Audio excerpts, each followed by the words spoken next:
ছেলেরা বাবা তোমরা নামাজ পড়ো, ফজরের নামাজ মোবাইলে অ্যালার্ম দিয়ে রাখো, ফজরের নামাজ পড়ো, 5 ওয়াক্ত নামাজ পড়ো।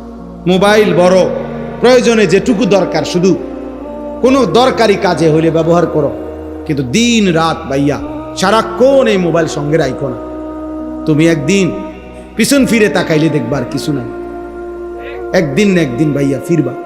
আমার সাথে শত শত যুবকের সম্পর্ক আছে, আমি শত শত যুবকের আমি জিম্মাদারি দেওয়া আছে আমার, ওরা শুনে হালাত ছেলেদের, আমার ওস্তাদ আমার ছাত্র, ওরা হোয়াটসঅ্যাপের মধ্যে শুনে এদের কথা। অসংখ্য অগণিত যুবক এই অশ্লীল ছবি দেখতে দেখতে, নারী দেখতে দেখতে খোদার কসম যৌবনের সক্ষমতা, শরীরের সক্ষমতাটাই হারায় ফেলছে। হয়তো কাউরে বলে না, পৃথিবীর কাউরে বলে না। তা আমাদের কাছে দোয়া চাই, ক্লাস 9-এর বাচ্চার কথা শুনলে তুমি কাঁদবা, তোমার কাছে তো বলতো না ভাইয়া, তোমার কাছে তো বলবেন। এই জন্য দয়া করে, আখেরাত তো নষ্ট হবেই হবে, দুনিয়াটাও নষ্ট হবে। শারীরিক যোগ্যতা, সক্ষমতা, যৌবনের ক্ষমতা নষ্ট হয়ে যায়। জিনা, বেবিচার, অশ্লীল দৃশ্য, নিজের হাতকে গুনার কাজে ব্যবহার করা, এটা শরীর নষ্ট করে দেয়। আমার বয়স্ক বাবা চাচারা আছেন, এরপরে এই কারণে এর চাইতে বেশি বলতে পারলাম না, নইলে আরো বলতাম। ছেলে পেলেদের আপনারা জানেন না, ওরা গুনার সাগরের মধ্যে হাবুডুবু খাইতেছে। অনেক মা বাবা বুঝেও না, মনে করে মনে একটু দুষ্টামি করে না রে বাপ, দুষ্টামি করে না, গুনার সাগরে ভাসতেছে, অসভ্যতার অশ্লীলতার সাগরে ভাসতেছে। হাজার হাজার যুবক সারা রাত, কিশোর যুবক 12, 14, 16 বছরের ছেলেদের সারা রাতে এক ফোঁটা ঘুম নাই, সারা রাত নারী দেখে, সারা রাত ছবি দেখে, সারা রাত অনলাইনে হাজার হাজার টাকা জুয়া খেলে, মোবাইলে জুয়া খেলে। হায় জুয়াখোর, নিজেরও ফকির বানায় বা বাবারও ফকির বানায়, একদিন পুরা ফ্যামিলিটারও শেষ করি। কয়দিন আগেও এক ছেলে আমার কাছে কাঁদছে, রাত 2টা বাজে, আমার মাহফিলের থেকে যাওয়ার পথে দাঁড়াইয়া চিৎকার দিয়া কাঁদছে, আমার জড়াই ধরে যে হুজুর আমার আব্বা একটা ফার্মেসি নিয়ে দিছে আমারে, আমি মোবাইলে জুয়া খেলতে খেলতে ফার্মেসির সমস্ত পুঁজি শেষ করে, কারণ আমার আব্বাও ফকির, আমিও ফকির।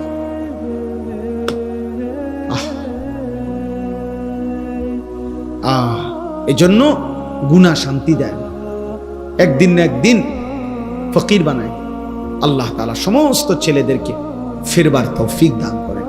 বাবাদেরকে, বয়স্কদেরকে, ওলামায়ে কেরামকে বলি, আপনারা ছেলেদেরকে তাড়ায় দিয়েন না, ফিরাবার চেষ্টা করেন। এই ধমক, এত কথা বলার উদ্দেশ্য আমার, আমি উদ্দেশ্য চাই যে আগলাইতে, চেষ্টা করছি ফিরাতে, পরে ফিরাবার চেষ্টা করেন। অনেক সময় অনেক বয়স্ক লোক আছে, কথাবার্তা ওই উল্টা কয়, তেসরা কয়, হ্যাঁ নমাজে পারো না, কি রোয়াজ করা হয়, চিনি আপনার দিয়ে কি তৈব, দিলেন একটা বেটকি মেরে আরি তারে, মানে তার উৎসাহটাই কি করে দিলেন, নষ্ট করে না। এটা তো ঠিক করলেন না। আপনি এটা বলেন যে বাবা মাশাআল্লাহ মাহফিল করাইছ, এখন আল্লাহর রহমতে নামাজও পড়ো, আপনি পজিটিভ বলেন, তারে উৎসাহ দেন, তারে আগায় আনেন। ও নষ্ট হয়ে গেলে আমাকে লাভ, কথা বলেন, ও ফিরে আসলে লাভ, ফিরে আসলে লাভ। আমাদের সন্তানরাই আমাদের দ্বীনের জন্য লড়বে, মুসলমানের ছেলেরাই কি আল্লাহর জন্য, দ্বীনের জন্য লড়বে ইনশাআল্লাহ। আল্লাহ তৌফিক দেন, কবুল করেন। বাস্তবতা হলো পরিবর্তনের জন্য মনোযোগ জরুরি, ভীষণ জরুরি, আন্তরিকতা জরুরি।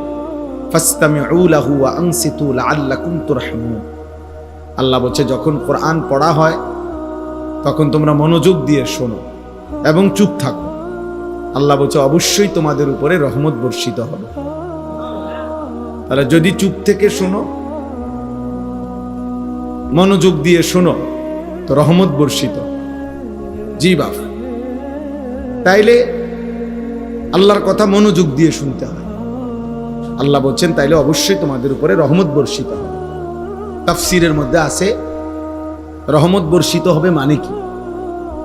মানে হলো আল্লাহ তাআলা ওই ব্যক্তিকে আমল করার তৌফিক দান করবে। মানে কোরআন মানার তৌফিক দিন, যে কথাগুলো সে শুনছে ওইগুলো গ্রহণ করার মানবার তৌফিক দিন, এটারই বলে রহমত বর্ষিত। তাহলে আমি তো শুনলাম, জানে তো অনেকেই, মনে করেন গত 2-10 বছরও যেই মুসলমান কোনোদিন 5 ওয়াক্ত নামাজ পড়ে নাই, মনে করেন আপনি তাকেও যদি জিজ্ঞেস করেন যে নামাজ কয় ওয়াক্ত, তো সে বলবে 12 ওয়াক্ত। তো তাহলে এটা তো সবাই জানে যে নামাজ পড়েই না টোটাল, সেও তো এটা জানে নামাজ 5 ওয়াক্ত।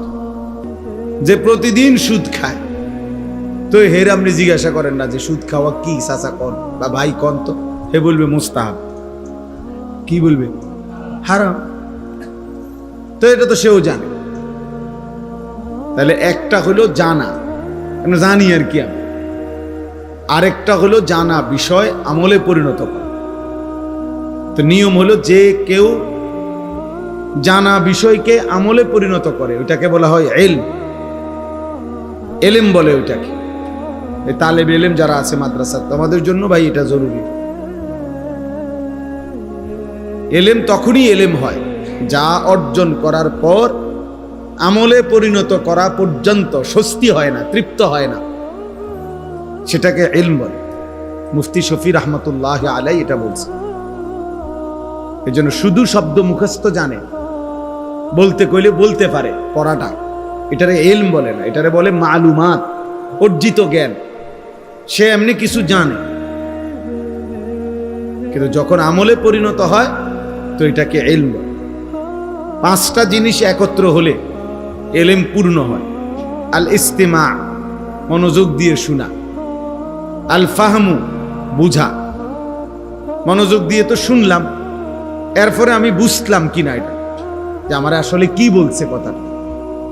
সাহাবায়ে কেরাম না বুঝলে আবার জিজ্ঞেস করতে, আইদ ইয়া রাসূলুল্লাহ, আবার বলে, আবার বলে, আবার বলে। বুঝা, যতক্ষণ পর্যন্ত না বুঝতেন ততক্ষণ পর্যন্ত আবারও জিজ্ঞেস করতেন। এবং নবীজিও সাল্লাল্লাহু আলাইহি সাল্লাম, হাদিসে আছে, ফামা জালা ইউকাররিরুহা, নবীজি সাল্লাল্লাহু আলাইহি সাল্লাম, সাহাবী বলেন নবীজি এই কথাটি বারবার বলতেছিলেন, বারবার বারবার বারবার। তাহলে অনেক কথা আছে নবী যেগুলা বারবার বলতেন, মানে যেন সাহাবারা বুঝতে পারে। হাদিসের মধ্যে আছে, ওই ছেলে, এই ছেলে, এই অপদার্থ, নিষেধ করছি না বেটা মোবাইল আলগি দিতা না, তোমার অসুবিধা হলে মোবাইল টিপা বাকি থাকলে যাও, উঠে যাও তুমি এখান থেকে।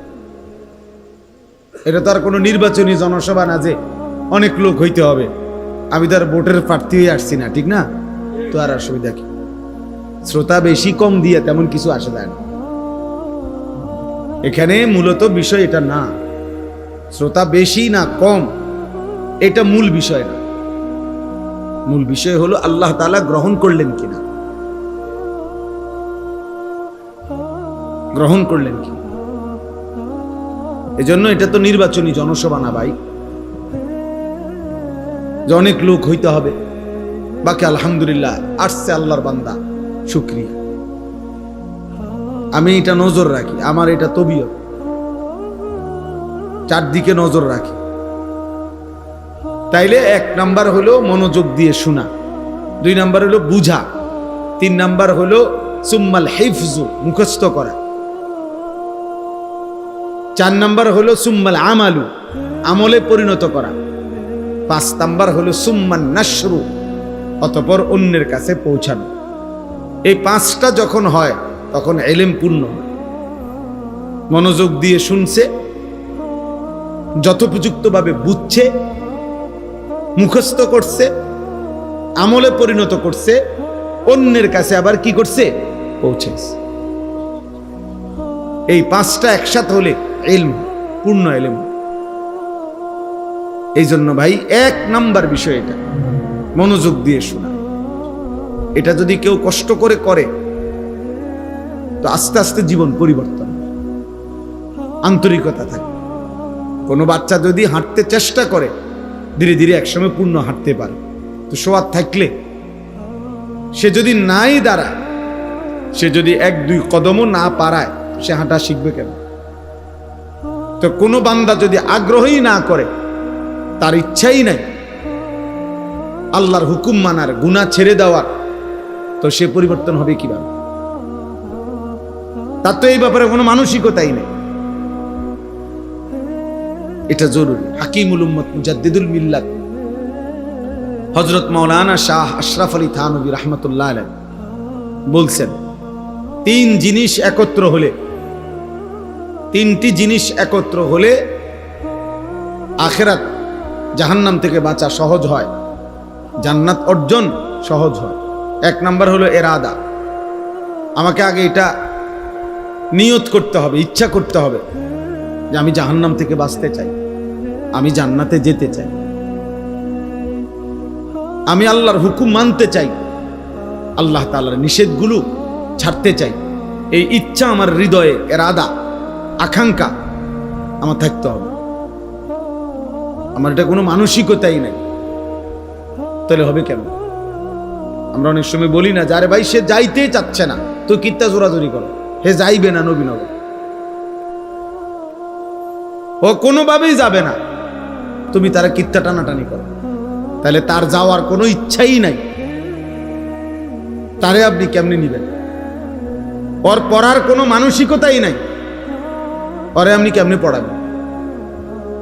ইচ্ছা, প্রথমত ইচ্ছা থাকতে হবে, ইরাদা। 2 নাম্বার হলো হিম্মত। অর্থ হলো মজবুত ভাবে, দৃঢ়তার সাথে, প্রতিজ্ঞার সাথে চেষ্টা, অব্যাহত চেষ্টা, ধারাবাহিক চেষ্টা করে যেতে হবে। গুনাহ আমি ছাড়বই, আল্লাহর হুকুম আমি পালন করবই, মিথ্যা আমি বলবই না, সত্য আমি ছাড়বই না।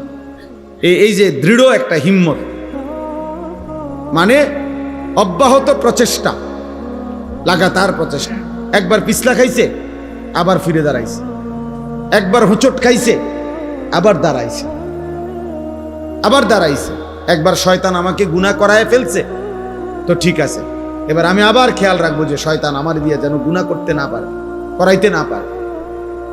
এইভাবে হিম্মত, হিম্মত, হিম্মত যদি হয়, ধীরে ধীরে মানুষ আগাইতে পারে। 3 নাম্বার হলো দোয়া। আল্লাহর কাছে চাইতে হয়, দোয়া করতে হয়, আল্লাহ আপনি আমারে আপনার হুকুম মানার তৌফিক দেন, গুনাহ ছেড়ে দেওয়ার তৌফিক দেন। আপনি দয়া না করলে মালিক আমি পারবো না। আল্লাহুম্মা লা মানিআ লিমা আ'তাইতা, আয় আল্লাহ আপনি দিলে বাধা দিবে কে? নবীজি দোয়া করতেন 5 ওয়াক্ত নামাজের পরে, ওয়ালা মু'তিয়া লিমা মানা'তা, আপনি না দিলে দেবে কে? ওয়ালা ইয়ানফা'ু যাল জাদ্দি মিনকাল জাদ, নবীজি বলতেন আল্লাহ আপনাকে বাদ দিয়ে কারো কোনো চেষ্টায় কি লাভ হবে? নবীজি দোয়া করতেন আল্লাহুম্মা আইন্নি আলা যিকরিকা ওয়া শুকরিকা ওয়া হুসনি ইবাদাত, আয় আল্লাহ আমি আপনার জিকির করতে চাই, আপনার শুকর আদায় করতে চাই, আপনার ইবাদত সুন্দরভাবে করতে চাই, আপনি আমাকে সাহায্য করেন। নবীজি প্রত্যেক নামাজের পরে 3 বার এই দোয়া পড়তেন, আল্লাহর কাছে সাহায্য চাইতেন। নবীজি দোয়া করতেন আল্লাহুম্মা লা সাহলা ইল্লা মা জাআলতাহু সাহলান, আয় আল্লাহ আপনি যদি সহজ না করেন কোনো কাজই সহজ হবে না। ওয়া আনতা তাজআলুল হাজনা ইযা শি'তা সাহলান, আপনি আমার সমস্ত চিন্তা, দুঃখ, পেরেশানিকে আপনি সহজ করে দেন, আপনার দয়া আসান করে দেন। এই জন্য আজকে নওজোয়ান ছেলে তোমাদেরকেও বলি, বাপ যদি কারো বিবেক থাকে, যদি কলিজা মরে না যায়, যদি ইমানের ছিটে ফোটাও থাকে, আখেরাতের যদি কিছু মনে থাকে, তো এটা মনে রাখো ভাইয়া, তুমি চেষ্টা না করলে, তুমি আগে না বাড়লে, তোমারে তাবিজ দিয়া জোনায়েদ বাগদাদি বানান যাবে, তোমারে ফু দিয়া নামাজি বানানো যাবে না ভাইয়া। তুমি হিম্মত করতে হবে, তুমি একটা সংকল্প করতে হবে, ইচ্ছা করতে হবে, তুমি আল্লাহর কাছে চাইতে হবে, তো আল্লাহ তাআলা দয়া করবে। কোরআনুল কারীমের মধ্যে আছে ওয়াহদি ইলাইহি মান ইউনীব। আল্লাহ বলেন আমার যে বান্দা আমি আল্লাহর দিকে ঝুঁকে আসে আমি তার চাইতে বেশি এগিয়ে হেদায়েত দিয়ে দিই। আল্লাহ তাআলা বলছে বান্দা ইবনা আদম, হাদিসে কুদসি, হে বনি আদম কুম ইলাইয়া আমশি ইলাইকা, তুমি আমার জন্য দাঁড়াও আমি তোমার জন্য হাঁটবো। আমশি ইলাইয়া উহারজিলু ইলাইকা, তুমি আমার জন্য হাঁটো আমি তোমার জন্য দৌড়ব। তুমি আসবা এক বিগত, আমি আল্লাহ রহমত মাগফিরাত নিয়ে আসবো এক হাত। তুমি আসবা এক হাত, আমি আসবো দুই হাত। তুমি আসবা হাঁটতে হাঁটতে, আমি রব রহমত মাগফিরাত নিয়ে আসবো দৌড়তে দৌড়তে। আতাইতুকা হারওয়ালা, হাদিসে শোন, আমি দৌড়তে দৌড়তে আসবো। ইন আতাইতানি লাইলান আতাইতুকা লাইলান ওয়া ইন আতাইতানি নাহারান আতাইতুকা নাহারান। আল্লাহ বলছে বান্দা গুনাহ নিয়ে মাফ নেওয়ার জন্য তুমি যদি রাত্রে আসো আমি মাগফিরাত নিয়ে রাতেই আসবো। গুনাহ নিয়ে যদি তুমি দিনের বেলায় আসো আমি মাগফিরাত নিয়ে দিনের বেলায় আসবো। তুমি আসবে যখন আমি আসবো তখন, তুমি ডাকবে যখন আমি সাড়া দেব তখন। যতবার তুমি আমারে ডাকবা বান্দা, প্রত্যেক ডাকে আমি আল্লাহ আলাদা আলাদা তোমার প্রতি ডাকে পৃথক পৃথক জবাব দেব। যতবার বান্দা আল্লাহকে ডাক, প্রতিবার রব আলাদা আলাদা সাড়া দেয়।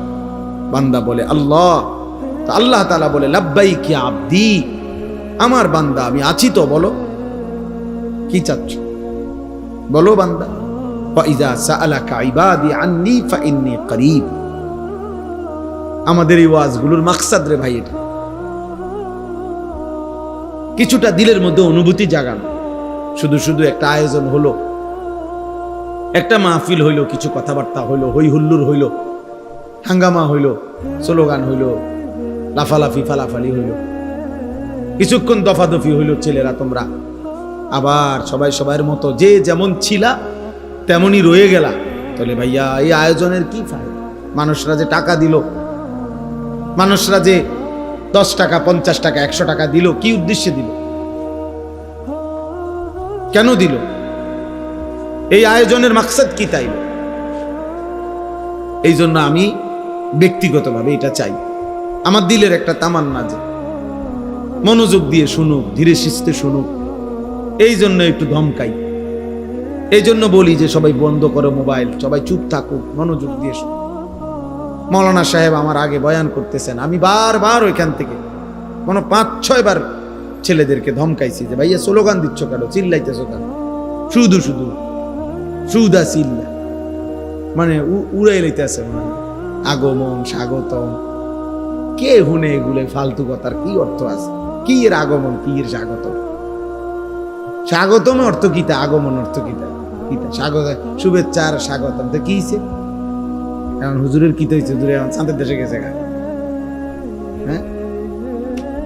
গীতা প্রধান বক্তা, প্রধান আকর্ষণ, মারাত্মক আকর্ষণ, ভয়ঙ্কর আকর্ষণ, সিরিয়াস আকর্ষণ, ধোকা, এগুলো ধোকা বেটা, এগুলো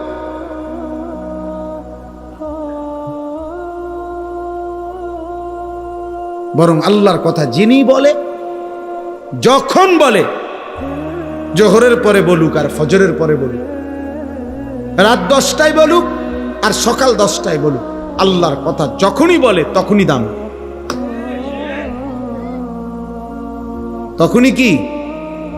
মাগরিবের পরে কইলে উনি বিশেষ বক্তা, আসরের পরে কইলে উনি এলাকার বক্তা, এশার পরে কইলে উনি সাধারণ বক্তা, লাস্টে কইলে উনি প্রধান বক্তা। এটা কোন কিতাবের কথা? এটা কোন কিতাবে আসছে? এটা তাহলে শেষে ওয়াজ করলে উনি প্রধান বক্তা, এটা কেমনি সিদ্ধান্ত হইল? মানে এই সিদ্ধান্তটা হয়েছে কোথায়? জাতিসংঘে? এটা কোনো বিষয় না। বিষয় হলো আল্লাহর কথা। আমরা সব আলেম, আপনার মসজিদের ইমাম আর এদেশের বড় বক্তা, সব আখিরাতের ফেরিওয়ালা, কবরের ফেরিওয়ালা, পরকালের ফেরিওয়ালা। কেউ 10 জনের কাছে বলে, কেউ 10,000-এর সামনে বলে। এই সংখ্যার উপরে কোনো সফলতা না, আল্লাহ গ্রহণ করার উপরে সফলতা। মনে করেন আমারে 10 লাখ লোক স্লোগান দিয়া 4 রাস্তার মাথাত নিয়ে দিয়ে আসছে, তো আমার কবর রাজাব মাপ তো আল্লাহ বলুক কি? বলেন তাহলে আল্লাহ বলুক কি? তাইলে লাভ হলো কি ভাইয়া? এই জন্য দয়া করে আমাদের এই আশা, আমাদের এই বসা, আমাদের এই আয়োজন, আমাদের এই ভালোবাসা, আন্তরিকতা আল্লাহর জন্য, ভোটের জন্য, দুনিয়ার জন্য, আখিরাতের জন্য। মান আহাব্বা লিল্লাহ ওয়া আবগাদা লিল্লাহ ওয়া আ'তা লিল্লাহ ওয়া মানা'a লিল্লাহ ফাকাদ ইসতাকমালাল ঈমান। নবীজি সাল্লাল্লাহু আলাইহি সাল্লাম বলেছে, যে আল্লাহর জন্য কাউকে ভালোবাসে, আল্লাহর জন্য কারো বিরোধিতা করে, আল্লাহর জন্য কাউকে দান করে, আল্লাহর জন্যই কোনো গুনাহের কাজে কাউকে দেয় না, সম্পদ দান করে না, যেহেতু সে গুনাহ করবে এই জন্য ফিরায় দেয়। আল্লাহর নবী বলেন, এই 4টি আচরণ যে আল্লাহর জন্য করে, ভালোবাসে আল্লাহর জন্য, বিরোধিতা করে আল্লাহর জন্য, দান করে আল্লাহর জন্য, দান করতে নিষেধ করে আল্লাহর জন্য, রাসূল সাল্লাল্লাহু আলাইহি সাল্লাম বলেন তার ঈমান পূর্ণ হয়ে গেল, তার ঈমান পূর্ণ হল। হাদিসে কুদসির মধ্যে আছে, আল্লাহ তাআলা বলেন, ওয়াজাবাত মাহাব্বাতি লিল মুতাহাব্বিনা ফিয়া ওয়া লিল মুতাজালিসিনা ফিয়া ওয়া লিল মুতাজাবিরিনা ফিয়া। আল্লাহ বলেন, আমার ভালোবাসা, আমি আল্লাহর ভালোবাসা আমার ওই বান্দাদের জন্য ওয়াজিব যারা পরস্পরকে আমি আল্লাহর জন্য ভালোবাসি, পরস্পরের সাথে বসে আল্লাহর জন্য, আল্লাহর কথা বলবে, কোরআন পড়বে, দ্বীন শিখবে, সূরা কেরাত, দোয়া, কালাম, তাসবিহ, জিকির করবে, এই জন্য পরস্পর বসছে। আল্লাহ বলেন, এই যে পরস্পর বসছে আমি আল্লাহর জন্য, আমি তাদেরকে ভালোবাসা আমার জন্য ওয়াজিব। ওয়ালিল মুতাজাবিরিনা, আমি আল্লাহর জন্য একে অপরের সাথে সাক্ষাৎ করছে, একজন আলেমে দ্বীনের সাথে সাক্ষাৎ করছে এই জন্য যে উনি আল্লাহর কথা বলে, আল্লাহর ইবাদত করে, আমি ওনার থেকে আমার আল্লাহর কয়টা কথা শুনবো। এরকম আল্লাহর জন্য, আল্লাহর সন্তুষ্টির জন্য যে পরস্পর সাক্ষাৎ করে, আল্লাহ বলেন ওই বান্দাকেও ভালোবাসা আমি আল্লাহর জন্য ওয়াজিব।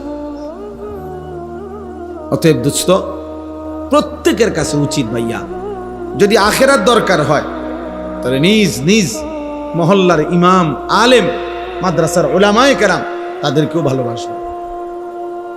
শুধু বক্তার পিছনে দৌড়াইলে হবে না। ওনার এখন ওয়াজ শ্রোতা বেশি, এখন ওনার বক্ত অনেক, এখন ওনার একটু জনপ্রিয়তা বেশি, এগুলো কোনো বিষয় না, আমার জন্যও কোনো বিষয় না, অন্যদের জন্য কোনো বিষয় না। মূল বিষয় হলো আমার আখিরাত, আমারও আপনাদেরও। এই কোরআন প্রত্যেক শব্দ আমার জন্য, আপনার জন্য, নাকি রাসূলুল্লাহ সাল্লাল্লাহু আলাইহি সাল্লামের প্রতিটা কথা আমার জন্য, আপনাদের জন্য। শুধু আল্লাহ তাআলার ইচ্ছা এটা, আল্লাহ হয়তো বলছে তুমি একটু বলে দাও, ওরা শুনুক, আর তোমরা মিলেমিশে সবাই, বক্তা শ্রোতা সবাই আমল করো, এই না বিষয়? কথা বলেন না? নামাজের ওয়াক্ত হইলে শুধু শ্রোতাদের উপরেই তো নামাজ ফরজ, সবার উপরে ফরজ। হালাল হারামের মাসআলা শুধু শ্রোতাদের জন্যই কি? সবার জন্য। আল্লাহ আমাদেরকে বুঝার তৌফিক দান করেন। প্রত্যেকটা মানুষের কাছে অনুরোধ আমার, এক ওয়াজে 1 ঘন্টায় দুনিয়ার সব বলা শেষ করা সম্ভব না ভাইয়া, কিন্তু এই মূল নীতি বলল, নিজ নিজ ইমামের কদর করে, আখিরাত যদি দরকার হয় প্রত্যেকের মহল্লার উলামায়ে কেরামের কাছ থেকে দ্বীন শিখেন, ওযু শিখেন, নামাজ শিখেন, সূরা কেরাত, দোয়া, কালাম শিখেন, হালাল হারামের মাসআলা জিজ্ঞেস করেন। মনে রাখবেন 2টা জিনিস প্রত্যেক মুসলমানের জন্য শেখা ফরজে আইন। একটা হলো যে আমল সকলেই করতে হয়, ওই আমলের বিস্তারিত, ওই আমলের মাসআলা, ওই আমলের জন্য যা করতে হয় ওইটা জানা, শিখা, ওইটা ফরজে আইন। যেমন নামাজ ফরজ কার কার উপরে বলে না? তাইলে নামাজের মাসআলা, ওযুর মাসআলা, গোসলের মাসআলা, সূরা কেরাত, দোয়া, কালাম শুদ্ধ করা প্রত্যেকের উপরে ফরজ আইন। স্কুলের হোক, কলেজের হোক, মাদ্রাসার হোক, দিন মজুর হোক, ঠেলাওয়ালা হোক, বুড়া হোক, জোয়ান হোক, 9 বছরের হোক আর 90 বছরের হোক আর 900 বছরের হোক, যার কোরআন শরীফ অশুদ্ধ, আপনি মূর্খ না বকলম, আপনি ইংরেজি শিক্ষিত না গ্রামের, এটা দেখার বিষয় না। খোদার কসম, সূরা কেরাত যার অশুদ্ধ তার নামাজ হবে না, হবে না, হবে না। 100 বছর পড়লেও হবে না, 1 কোটি বছর পড়লেও হবে না। হ্যাঁ, এটাই কথা। আপনি শিখবেন, আপনার জন্য ফরজে আইন শিখবেন। আপনি তাব্বাত ইয়াদা ঠিক করতে হবে, কুল হুয়াল্লাহু আহাদ ঠিক করতে হবে। এটা কুল হুয়াল্লাহু আহাদ, আপনি কোন কুল হুয়াল্লাহু আহাদ, এটা কি বলে? শব্দটা হলো সুবহানা, আপনি বলেন সুবহানা, সুবহানা বেলাজিম, সুবহানা বেলাজিম, দেখি 100 বছর পড়লেও হবে না নামাজ। শব্দ হলো আত্তাহিয়াতু, হা, আপনি কোন আত্তাহিয়াতু লিল্লাহি ওয়া সালাওয়াতু, দেখি হবে না আপনার নামাজ। একজনেরও না। বুড়া মিয়া চাচা, আমার কথা মনে রাখিয়া, আমি বলে গেলাম, পণ্ডিতি করেন না, সাদোয়ানে বইয়া বইয়া গপ মাইরেন না। অনেক বুড়া মিয়া আছে, মাতবর পণ্ডিত, কথা কয় যে মানে যেন বাপসাব, এমন যে কোনো পাত্তা দেয় না, অথচ একটা দোয়া জানে না, একটা সূরা জানে না, একটা আত্তাহিয়াতুটা শুদ্ধ কইতে পারে না, দোয়ায়ে কুনুত শুদ্ধ বলতে পারে না, লম্বা লম্বা কথা কয়, ফাকনা ফাকনা কথা কয়। হ্যাঁ, হুজুরের বসে বসে চা দোকানে বদনা, অমুক হুজুরের আকীদা ঠিক নাই, অমুক হুজুরের আকীদা ঠিক। আরে সুবহানাল্লাহ, আপনি যে বিড়ি খান, আপনার এটা একদম পিওর আকীদা। হ্যাঁ, চা দোকানে বসে যে আপনি বেডির নাচ দেখেন, নাটক সিনেমা দেখেন, টেলিভিশন দেখেন, এটা আকীদা? হ্যাঁ, এটা সহি আকীদা? এটা গুনাহ না? কথা বলেন না কেন? এটা গুনাহ না? 30 বছর ধরে গুনাহ ছাড়তে পারলেন না, 60 বছর বয়স পর্যন্ত মিথ্যা ছাড়তে পারলেন না, হারাম ছাড়তে পারলেন না, আপনি কারে বুদ্ধি দেন মিয়া? সাবধান মুসলমান, খামখেয়ালি করবেন না। আখিরাত, প্রিয় বাপ আমার, হাসরের মাঠ খেলার মাঠ না। হাসরের মাঠ বাপ ফুটবল খেলার মাঠ না, এটা মস্কারির মাঠ না। সুপারিশ আপনার আব্বার সম্পত্তি না, মনে রাখেন। নবীজি সাল্লাল্লাহু আলাইহি সাল্লাম সুপারিশ করবেন 100 বার, কিন্তু সুপারিশ মানে কি? মানে নবীজি বলে দিয়েছেন, উম্মত মৃত্যু পর্যন্ত বিড়ি খাইতে থাকবা, আর কবরের থেকে উঠলেই আমি জান্নাত দিয়ে দেবো, নাকি? সুপারিশ, এই তো সুপারিশ। মৃত্যু পর্যন্ত সুদ খাইতে থাকবা, আর হাসরের ময়দানে দাঁড়াইলেই আমি নবী তোমারে বেহেশত বুঝাই দিব। তুমি 60 বছর পর্যন্ত কথায় কথায় গালি দিবা, আর কবরে গেলেই আমি নবী সুপারিশ করে বেহেশত দিয়ে দেবো। এই তো সুপারিশ না? নবীজির সুপারিশ মানে এই বাবা, কোনো নিয়ম কানুন নাই, কোনো কাগজপত্র নাই, কোনো ফাইল টাইল দেখাইতে হবে না। হ্যাঁ, আপনি সুদের উপরে, কিস্তির উপরে কবরে যাবেন, আপনি মরছেন আর আপনার ফুতে কিস্তি টোয়ায়, আপনি মরছেন আপনার বউয়ে কিস্তি উড়ায়। আমাগো পরিচিত এক ইমাম সাহেব ওই দিন বলছে, বাজার মসজিদের ইমাম, উনি আমার শুনাইছে, হুজুর বাজারের এক ব্যবসায়ী মারা গেছে, মাসখানিক পরে বেটার বউয়ে ইমাম সাহেবের আইয়া পর্দার আড়াল থেকে বলতেছে, হুজুর আপনি যদি একটু, আপনি তো বাজারের সব দোকানদার করে চিনেন, আমগো বড়া কার কাটতে টেয়া ফাড়া, এটা যদি আপনি দূর উড়াই দিতেন। হুজুরে বলতেছে, হুজুর পুরা বাজারে প্রসিদ্ধ যে উনি এই বাজারের সবচেয়ে বড় সুদখোর ছিল, বাজারের সব দোকানদার ওনার থেকে সুদে টাকা নিত। এখন ওই বউয়ে আইয়া আবদার করছে হুজুরের কাছে, হুজুরের সুদের টাকাটি উড়াই দিত। হায় নাফরমান বাবা, তুমি তো কবরে চলে গেলা আর তোমার বউয়ে সুদের টিয়াটো হয়। তুমি তো কবরে চলে গেলা বাপ, তোমার সন্তান কিস্তি শোধ করে, কিস্তি শোধ করে। হ্যাঁ, আপনার কবরে নেকি যাচ্ছে তো না? কথা বলেন না কেন? কবরে নেকি যাচ্ছে তো আপনার? আপনি তো কবরে চলে গেলেন, আমনের জিফুত নাতি নাতি ঘরে টেলিভিশনে আমনের বউ বাচ্চা নর্তকীর নাচ নাটক সিনেমা দেখে, আমনের কবরের মধ্যে নেকি যাচ্ছে তো?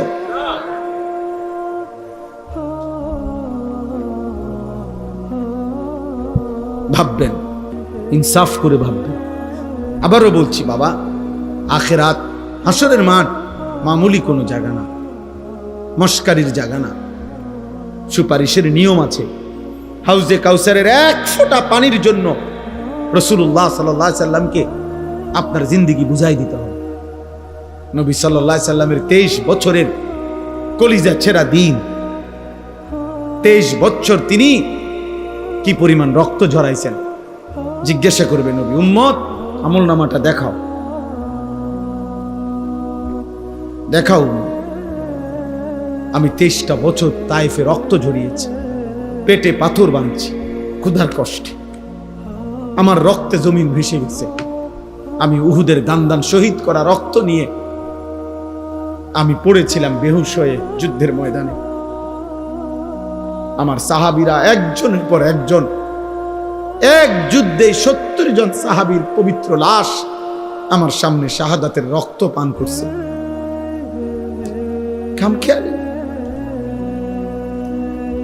খামখেয়ালি। গত 6 বছরে তুমি কোনোদিন 5 ওয়াক্ত নামাজ পড়ো নাই। 30 বছর আমার উম্মত সুদ খাইলা, এখন আসছো সুপারিশের জন্য? লজ্জা করে না? বেহায়া। খোদার 365 দিনে কোনোদিন ফজরের নামাজ পড়লা না উম্মত। কি আনছো? কিসের আমল নামা এটা? কিসের সুপারিশ আবার? আমরা অনেকেই এটা বুঝালাইছি যে আমরা মনে করছে মসজিদে টাকা 10,000 দিলে ব্যস্ত। হ্যাঁ 4টা ফ্যান দিলে মসজিদে 3, 4, 12,000 ব্যস্ত। জি না, এটা তো একটা আমল। দান সদকা এটাই পুরা ইসলাম না? এটা ইসলামের একটি আমল। কথা বলেন না কেন? তো 1 কোটি টাকা দিলেও তো এটা একটা আমলে না। 100 কোটি টাকা দিলেও তো এটা একটা নেক আমল, একটা আমল এটা। তো নামাজ, রোজা, হজ, যাকাত, জিকির, তেলাওয়াত, হালাল হারাম, বুঝেন নাই আমার কথা? সেগুলোর কি হবে? ওগুলোর হিসাব দিতে হবে না? এ বুঝিয়ে 30,000 টাকা দিয়ে বেহেশত দেবেন গা? বেহেশত মানে কি? 2টা রুম আর একটা বারিন্দা নাকি? হ্যাঁ, বেহেশত কি আপনি এত খামখেয়ালি মনে করছেন? ভাবতে শিখেন আমার বাপ, ভাবতে শিখেন, ভাবতে শিখেন।